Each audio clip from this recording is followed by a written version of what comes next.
Ndabasuje kandi mbifurije kugira igitondo cyiza cyo kuri uyu wa gatanu mudukurikiye muri hirya no hino mu bice bitandukanye mu Rwanda ndetse no hanze y'igihugu cy'u Rwanda by'umwihariko mu karere k'ibiyaga bigari muri Uganda, Repubulika ya Demokarasi ya Kongo, Burundi n'igihugu cya Tanzania. Ikaze rero muri aya makuru. Umwuka mubi wongeye gututumba hagati y'u Rwanda na Repubulika ya Demokarasi ya Kongo, ahanini ushingiye ku magambo yavuzwe na Perezida Felix Tshisekedi wagiye wifuza kenshi kuba yahungabanya umutekano w'igihugu cy'u Rwanda ndetse no gukuraho ubutegetsi bwa nyakubahwa perezida wa Repubulika y'u Rwanda Paul Kagame. Ni kenshi yabigarutse muri disikuru zitandukanye, yaba izo yatangiye mu mujyi wa Kinshasa muri Repubulika ya Demokarasi ya Kongo cyangwa se no mu bindi bihugu bitandukanye. Kenshi perezida wa Repubulika ya Demokarasi ya Kongo Felix Tshisekedi yagiye agaragara asabira u Rwanda ibihano, abishingira hanini kuba ashinja u Rwanda gufasha umutwe wa M23, ibirego ariko u Rwanda rwahakanye bo rugashinja Repubulika ya Demokarasi ya Kongo kwifatanya n'umutwe wa FDLR. Uyu ni umutwe wiganjemo abasize bagize uruhare muri jenoside yakorewe abatutsi mu 1994. Hanyuma rero perezida Felix Tshisekedi yongeye kuvuga amagambo atigeze ashimisha abanyarwanda, ndetse u Rwanda muri aka kanya batuvugana bamaze gusohora itangazo rikomeye cyane basubiza ubutegetsi bwa Repubulika ya Demokarasi ya Kongo. Mbere gato ko tuza kugaruka kuri iryo tangazo, nabonye umuvugizi wa guverinoma Laurent Macron yabigarutse mu buryo burambuye. Reka mbanze mbabwire ko mu yari makuru mu buryo bw'incamake, kwihangana ni kuzahoraho. Uyu ni Corneille Nangaa kuri Tshisekedi wizeye kandi kwisubiza Goma ndetse na Bukavu. Umuyobozi mukuru w'ihuriro rya FC23 rirwanya ubutegetsi bwa Repubulika ya Demokarasi ya Kongo, Corneille Nangaa Yoberuwo, yatangaje ko kwihangana kwaryo kutazahoraho mu gihe ibice rigenzura cyane cyane ibyiganjemo abasivili bigabwaho ibitero bidasiba. Corneille Nangaa yatangiye kandi ubutumwa mu kiganiro n'abanyamakuru cyabereye i Goma kuri 18 Kamena 2026, nyuma yaho Felix Tshisekedi wa Repubulika ya Demokarasi ya Kongo atangarije muri Leta Zunze Ubumwe za Amerika ko vuba ingabo za leta zizosubiza umujyi wa Goma na Bukavu. Perezida Felix Tshisekedi yatanze ubutumwa nyuma yo kureba umukino w'igikombe cy'isi ikipe ya Repubulika ya Demokarasi ya Kongo yaganyijemo n'iya Portugal igitego 1-1 wabereye mu mujyi wa Houston muri Leta ya Texas mu ijoro ryo ku itariki ya 17 Kamena. Nangaa yabwiye abanyamakuru ko Tshisekedi yatangarije intambara muri Houston mu gihe gahunda z'ubuhuza zikomeje, kandi AFC23 na Leta RDC byagiranye amasezerano yo guhagarika imirwano bifashijwemo na Qatar na Amerika. Bwana Tshisekedi yemeje ko ingabo ze ziri gusya umwanzi, anavuga ko yitegura kandi gufata vuba imijyi itekanye ya Goma na Bukavu. Ni ijambo ritihanganirwa kandi rishoza intambara, rigaragaza ku mugaragaro amahitamo ya gisirikare aturuka ku rwego rwo hejuru rwa leta, risubiza inyuma ibiganiro by'amahoro bikomeje n'umuhate w'ubuhuza. Umunyapolitike yatangaje ko mu gihe leta ya RDC itangaza ku mugaragaro ko ishaka intambara, n'andi mahitamo AFC23 ifite keretse kwirwanaho kugira ngo isenye ikibi cyatangajwe na Tshisekedi. Atuko gushaka intambara kwa Kinshasa nta yandi mahitamo kuduha keretse kwirwanaho kugira ngo dusenye ibifatika ibibazo byatangajwe ku mugaragaro na Kinshasa. AFC23 cyangwa se Alliance Fleuve Congo M23 izagira icyo ibikoraho. Corneille Nangaa Yoberuwo yatangaje ko abahuza n'umuryango mpuzamahanga bazi ko umutekano wazambye ndetse n'ibitero birazamuka by'ingabo za leta murasirazuba bwa Repubulika ya Demokarasi ya Kongo cyane muri komine ya Minembwe, ariko ko ntacyo ubikoraho kandi ko uko guceceka bituma ikibazo gikomera kurushaho. Hanyuma rero umuyobozi mukuru wa FC23 yatangaje ko mu gihe kandi ingabo za Repubulika ya Demokarasi ya Kongo ziri kwenyegeza intambara, leta ikomeje kwirengagiza ibyemejwe mu biganiro n'amahoro birimo kurekura imfungwa, nyamara kandi ihuriro ryo kuryararekuye nyinshi zoherezwa i Kinshasa. Yasobanuye ko FC23 yagaragaje ko uretse kurekura imfungwa yanakuye abarwanyi mu bice byinshi guhera mu mujyi wa Walikale kugeza mu bice bitandukanye byo muri teritwari ya Uvira, bishimangira ko ishaka amahoro. Corneille Nangaa yagaragaje ko FC23 kandi yihanganye kenshi byubahiriza imyanzuro myinshi yafatiwe mu biganiro by'amahoro, mu gihe Leta RDC kandi irengaho nkana. Yamenyesheje abanyamakuru ko uko kwihangana kutazahoraho, kwihangana kwacu, kuboneka kwacu, imbaraga zacu no kudahinduka kwacu mu kuzanira amahoro abanyekongo binyuze mu biganiro ntikuzahoraho. Iki ni igihe cyo kumva ko mu gihe cy'ibibazo byinshi biterwa na leta itemewe ya Kinshasa, FC23 yafashe inshingano yo gutabara igihugu. Corneille Nangaa yatangaje ko kuri uko iminsi ihita FC23 yumva ko kubohora Repubulika ya Demokarasi ya Kongo binyuze mu nzira zemewe n'itegeko nshinga ari ngombwa, kandi ko bitazasaba gutegereza abanyamahanga kugira ngo bayifashe kugera ku ntego yo kubohora abanyekongo muri rusange. Uyu rero ni umuhuzabikorwa w'umutwe wa AFC 23 yitwa Corneille Nangaa Berwo. Babwire ko Minisitiri w'Ububanyi n'Amahanga w'u Rwanda Ambasaderi Olivier Nduhungirehe yavuze ko uruzinduko yagiriye muri Afurika y'Epfo rwatanze umusaruro ndetse kandi ruzanakomeza kuwutanga mu kuzahura umubano w'ibihugu byombi. Ibi abishimangira ndetse kandi abihamisha inama ya komisiyo ihuriweho n'ibihugu byombi yaherukaga kuba mu myaka 15 ishize igiye kongera kandi gusubukurwa. Yabigarutse mu kiganiro agiranye na CIBC News ya muri Afurika y'Epfo mu ruzinduko yari yagiriye muri iki gihugu kwa 17 Kamena 2026 byari rugamije kandi kuzahura umubano w'ibihugu byombi wari umaze igihe warajemo agatotsi. Uru n'uruzinduko rwari ingenzi cyane kuko mu mubano w'u Rwanda na Afurika y'Epfo u Rwanda rushinja iki gihugu gucumbikira abafite imigambi yo kurungabanyiriza umutekano. Hejuru y'ibibazo myaka ya vuba hiyongereyeho kandi indi kijyanye n'uruhare ingabo za Afurika y'Epfo zagize mu ntambara imaze igihe muri Burasirazuba bwa Repubulika Demokarasi ya Kongo, aho zarwanaga ku ruhande rw'ihuriro ry'ingabo z'iki gihugu rihanganye n'umutwe wa AFC 23, byose bigamije kandi guhungabanya umutekano w'u Rwanda.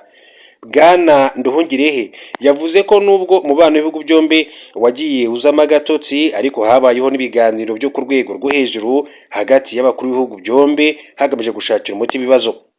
Ikindi kuva mu mwaka ushize twemeranyije ko hazabaho uruzinduko ni Pretoria hagamijwe kuganira kandi kuri imbogamizi harebwa ku buryo twazahura umubano cyane cyane bijyanye na visa z'abantu bafite passport zisanzwe no gusubukura inama za komisiyo y'ubufatanye ihuriweho Joint Commission for Cooperation igamije kandi kuganira ku bufatanye ku masezerano twasinye nuko ashyirwa mu bikorwa ndetse tukarebera hamwe izindi nzego twafatanyamo. Olivier Nduhungirehe rero yabajijwe niba abona ibiganiro yagiranye na mugenzi we wa Afurika y'Epfo bizabyara umusaruro, arabishimangira. Yabishimangije ibyemezo byayifatiwemo birimo gusubukura iyi komisiyo ihuriweho ndetse no mu gihe ko mu gihembwe cya mbere cy'umwaka utaha inama yayo izabera i Kigali. Agaragaza ko ari intambwe ikomeye cyane ko iyaherukaga yabaye nko mu myaka 15 ishize.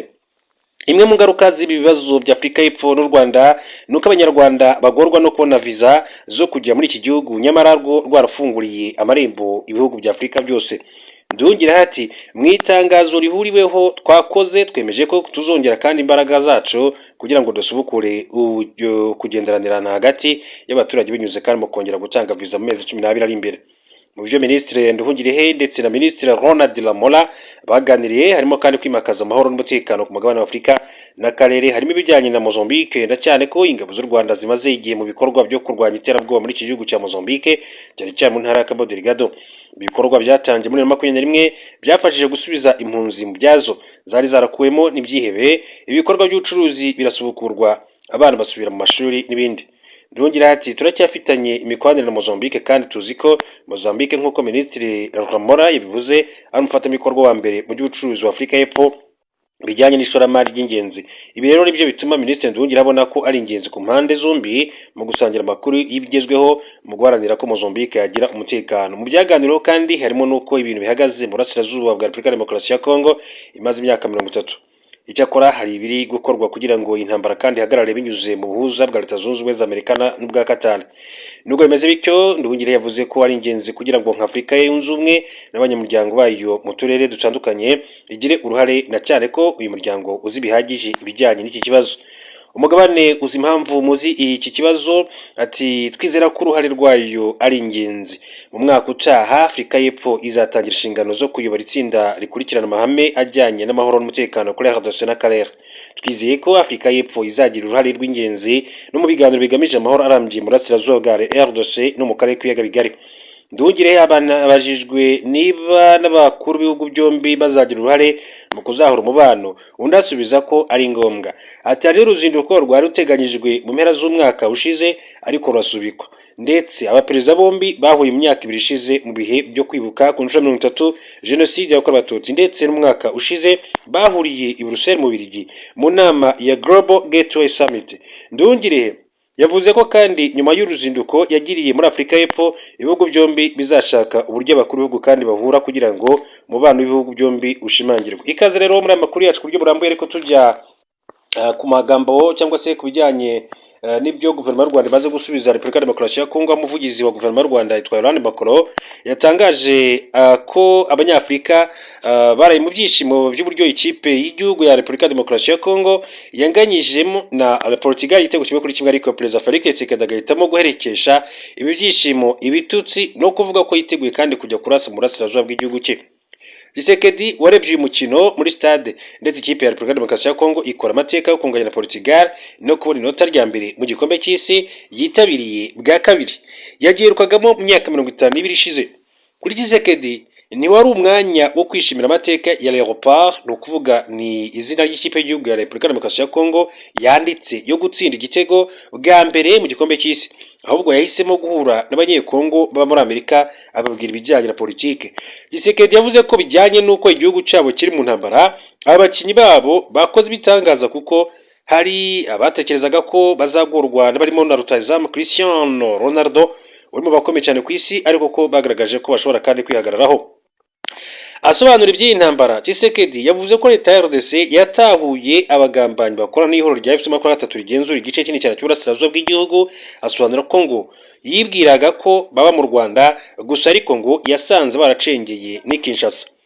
Ntituzemerere kugambanira igihugu cyanyu, ati abarozi babaho, ati twatekerezaga ko baba mu Rwanda gusa ariko baraducengeye. Tshisekedi yavuze ko nyuma y'ubutegetsi bwa Mobutu Sese Seko, Repubulika ya Demokarasi ya Kongo yabonye umuyobozi mwiza Laurent Desire Kabila, ariko ko nyuma abo yise abanzi binjiye mu gihugu cyabo bamukuraho, bishyiriraho uwo yise imbwa bayitoza ibyo bashaka. Uretse kwibasira Joseph Kabila Kabange, Tshisekedi kandi yabwiye abanyekongo baba muri Amerika mu gihe cya vuba bazisubiza umujyi wa Goma na Bukavu zimaze igihe kirenga umwaka zitagenzura. Ati mfite icyizere ko mu minsi iri imbere Kongo yose izabohorwa, abavandimwe n'abashiki bacu i Goma na Bukavu barishimye, tuzaba turi kumwe. Abanzi baracengeye kandi uyu munsi twarize tuhakura isomo, ubu tugomba kubaka ikintu gikomeye. Umuvugizi wa guverinoma y'u Rwanda Laurent Macron abinyujije kuri X yahoze ari Twitter yavuze ko ikipe y'igihugu ya RDC Leopard yahaye ibyishimo byinshi cyane abanyafurika, ariko Tshisekedi agahitamo kubidobya atuka abanyarwanda n'abene igihugu. Leopard yashimishije Afurika mu mukino wabo wa mbere w'igikombe cy'isi. Perezida Felix Tshisekedi yahisemo kandi kudobya ibi bihe atuka abanyarwanda n'abanyekongo ndetse n'ubutaka bwa Amerika, yigamba gukomeza kandi kugaba ibitero mu burasirazuba bwa RDC. Tshisekedi yifashisha ibikorwa bikomeye cyane by'imikino mu nyungu za politiki iciriritse, ndetse amagambo y'ubushotoranyi agaragaza ukutubaha no gutemera amasezerano Washington n'intego zayo. Amasezerano yasinywe hagati y'u Rwanda na RDC ku itariki ya 4 Ukuboza 2025 ateganya ibyo gusenya umutwe w'iterabwoba wa FDLR bikozwe n'ingabo za RDC. Byamara gukorwa u Rwanda rugakura ingamba z'ubwirinzi, harimo kandi ingingo yo gucyura impunzi. Mu bikorwa remezo byitezwe ko u Rwanda kandi na RDC bizongera kandi imbaraga mu bufatanye mu kubaka urugomero rwa Rusizi ya gatatu ruzatanga megawate 206 z'amashanyarazi rucanira abaturage barenga 300,000. Biteganyijwe ko ruzuzura muri 2030 rutwaye miliyoni 800 z'amadolari y'Amerika. Hari kandi bijyanye n'amabuye y'agaciro, aho u Rwanda na RDC bizajya mu cyiciro kirenze kuyacukura biyatunganye, kuko aribwo rwayagirira inyungu abaturage bo mu karere, kandi ko hazajyaho amategeko ahuriweho ajyanye n'umutekano w'ubucuruzi bwayo. Amasezerano Washington kandi ateganya ko ibihugu byombi bizifatanya gucukura gazi metane muri kiriya kiyaga cya Kivu bitunganyamo ingufu z'amashanyarazi. Icyakora nubwo ayo masezerano yasinywe, ku ruhande rwa RDC bisa naho yabaye amasigara cyicaro. Guverinoma y'u Rwanda ihamya ko ibihugu byombi bifite amahirwe menshi cyane byabyaza umusaruro akabifasha kwirinda amakimbirane. Hizera ko abayeho ubufatanye buteganywa mu masezerano ya Washington akarere kagira amahoro arambye muri rusange. Ibyo rero byo guverinoma y'u Rwanda yasubije Perezida Felix Tshisekedi nyuma yo kurwibasira nyuma y'umukino ukomeye cyane w'uje ikipe y'igihugu ya Portugal ndetse n'ikipe ya Repubulika ya Demokarasi ya Kongo. Tugenda kuri Perezida Donald Trump Leta Zunze Ubumwe za Amerika babwira ko Amerika yatanze arenga miliyoni 375 z'amadolari y'Amerika mu kurwanya Ebola muri Afurika. Perezida wa Leta Zunze Ubumwe za Amerika Donald Trump yatangaje ko igihugu cye cyatanze miliyoni 375, ni kuvuga miliyari 557 mu bikorwa byo guhangana n'icyorezo cya Ebola muri Afurika. Anashimangira ko Amerika ariyo yagize uruhare rukomeye cyane mu kugikumira. Bwana Trump yavuze ko Amerika yafashije mu gushyira mu kato abarwayi ndetse no kugenzura ingendo mu duce twibasiwe n'icyorezo. Ashimangira ko ibyo byagize uruhare mu kugabanya ikwirakwira ryacyo. Trump ati aba baperezida babiri ati bo mu bihugu bya Afurika ati baransanze bambwira ko bishimiye cyane ibyo twakoze. Twe twatanze miliyoni 375 z'amadolari yo kwifashisha mu guhangana na Ebola mu gihe ahasigaye ku isi nta kintu bo batanze gifatika. Ubwoko bwa Ebola buri gukwirakwira muri Repubulika Demokarasi ya Kongo na Uganda bwitwa Bundibugyo. Iyi Ebola ntifite urukingo cyangwa se umuti wemewe kugeza ubu. Ikomeje kugaragara mu ntara ya Ituri muri Repubulika Demokarasi ya Kongo, aho kugeza ku itariki ya 17 Kamena 2026 abantu 837 aribo bari bamaze kuyandura. 196 barapfa. Muri Uganda amaze kandi koneka abantu 19 bayanduye, babiri nibo bamaze gupfa. Mu itangazo Trump yashyize hanze kwa 17 Kamena 2026 yagaragaje ubukana bw'iki cyorezo, arashimangira ko Amerika iri gushyira imbaraga mu kukirwanya. Ari twakoze akazi gakomeye, ni indwara mbi cyane kandi iteye ubwoba. Kubw'amahirwe rero ntabwo ikwirakwira byoroshye ati nka COVID-19, ariko irakomeye. Twakoze akazi keza ko kwimurira abantu ahantu hategenewe akato no mu bindi bice ati byabugenewe. Gatangwa ariko inzego zishinzwe ubuzima zishishikariza ibihugu byo mu karere kongera kandi ubushobozi bwo gukurikirana, gupima ndetse no gukumira ikwirakwira ry'icyorezo cya Ebola. Twibutsa ko Repubulika Demokarasi ya Kongo ndetse n'igihugu cya Uganda niyo ikomeje gusya itanzitse, ariko kugeza ubu mu Rwanda bivugwa ko itari yahagera. Reka dukomereze kuri nkuru mbabwire ko Minisiteri y'Ubwikorezi mu Burusiya yatangaje ko ingendo z'indege ku bibuga bibiri biri Moscow ni mu murwa mukuru w'Uburusiya zahagaritswe kubera ibitero bya drone Ukraine yagabye muri uyu mujyi. Kuva indege zagwa cyangwa se zahagurukira ku bibuga by'indege bya Vnukovo ndetse n'ikindi cyitwa Domodedovo n'ikindi cyitwa Zokovsky na Sheremetyevo byamaze guhagarirwa. Ni icyemezo cyafashwe nyuma y'igitero gikomeye cyane cyifashishijwe drone Ukraine yagabye ku Burusiya, nk'uko meya umujyi wa Moscow yitwa Sergei Sobyanin yabitangaje, agaragaza ko babashije kandi kurasamo drone 194. Minisiteri y'Ubwikorezi mu Burusiya yashimangiye ko ibyo byakozwe mu rwego rwo gushimangira umutekano w'abakoresha ikirere, kandi ko sosiyete z'indege zatangiye guhindura gahunda z'ingendo zari zifite n'ubwo kugeza ubu kandi ibintu bimeze neza kuri ibyo bibuga by'indege. Minisiteri yagaragaje ko abagenzi bari ku bibuga by'indege bahawe aho kuryama, ibyumba by'ababyeyi ku bagore n'ibyumba by'abana, amazi yo kunywa n'ibindi by'ibanze. Icyo ni cyo gitero gikomeye cyane umujyi wa Moscow ugabweho kuva intambara y'Uburusiya na Ukraine yatangira. Mu butumwa yatanze yifashishije Telegram, meya wa Moscow Sobyanin Sergei yatangaje ko igisirikare cy'Uburusiya kirwanira mu kirere cyakomeje kandi kurwana no guhagarika ibyo bitero bya drone. Bivuga ko nibura drone 1000 na misile nini enye bya Ukraine byinjiye mu kirere cy'Uburusiya mu gihe cy'amasaha 28. Minisiteri y'Ingabo yaratangaje ko ububiko bunini cyane bw'amavuta bwangijwe bikomeye cyane mu majyepfo ya Rostov ahishwe n'umuntu umwe. Perezida wa Ukraine Volodymyr Zelensky wavuze ko yifuza ko iyo ntambara kandi irangira, yibukije ko ibyo bitero byagabwe mu kwihorera ku byo Uburusiya kandi bwaherukaga kugaba ku gihugu cye. Yashimangiye ko mu gihe kandi Uburusiya buzajya burasa kuri Ukraine nayo itazajya izuyaza rwose, ati nayo itazajya ibura kurasa kuri Moscow. Perezida Zelensky kandi yongeye kwibutsa ko iyo ntambara kandi ikwiye guhagarara kandi Uburusiya aribwo ukwiye kandi kugira icyo bukora mu bijyanye na diplomasi kugira ngo intambara kandi irangire vuba na bwangu. Turasatira umusozo w'amakuru yacu, ariko mbere gato ko tugana ku musozo w'aya makuru, reka idusoreze kuri iyi nkuru. Soreze amakuru yacu kuri iyo nkuru, ariko tugaruka n'ubundi ku bijyanye na Repubulika Demokarasi ya Kongo gato. Hari amakuru nabonye aho ambasaderi w'u Rwanda muri Loni ndetse no mu yindi miryango mpuzamahanga iherereye Geneve mu Suisse, Urujeni Bakuramutsa, yagaragaje ko Repubulika Demokarasi ya Kongo idakwiye kuvuga ko ishaka amahoro mu gihe itera inkunga ikanakorana n'imitwe yitwaje intwaro irimo n'uw'iterabwoba FDLR. Yabigarutse mu biganiro by'ishami ry'umuryango w'abibumbye ryita ku burenganzira bwa muntu bikomeje kuba guhera tariki ya 15 Kamena kugeza ku itariki ya 7 Nyakanga 2026. Yakomeje agira ati Repubulika ya Demokarasi ya Kongo ntabwo yavuga ko ishaka amahoro mu gihe kandi intwaro ihuza ibikorwa ikanakoresha imitwe yitwaje intwaro ikomeje kandi igonganya umutekano no gushyira mu kaga ubuzima bw'abasivili. Igikwiye kuza imbere mu Burasirazuba bwa RDC n'akarere k'ibiyaga bigari ni ukubaka amahoro arambye binyuze mu gushyira mu bikorwa amasezerano y'amahoro. Ntabwo rero ari mu mbaraga za gisirikare cyangwa se ibirego bidafite ibimenyetso bifatika. Ambasaderi Eugene yabivuze nyuma y'uko abahagarariye Burundi na Repubulika ya Demokarasi ya Kongo baramaze kandi kuyobya uburari bashinja u Rwanda bitandukanye n'ibikomeje kandi kwigaragaza muri Burasirazuba bwa RDC. Yavuze ko u Rwanda rwamagana rwivuye inyuma abashaka guhindura ibiganiro urubuga rwo kurushinja ibinyoma. Yibutsa ko nubwo bimeze bityo ingabo z'u Burundi ziri mu Burasirazuba bwa Repubulika ya Demokarasi ya Kongo zahisemo gufatanya na FDLR ndetse na Wazalendo.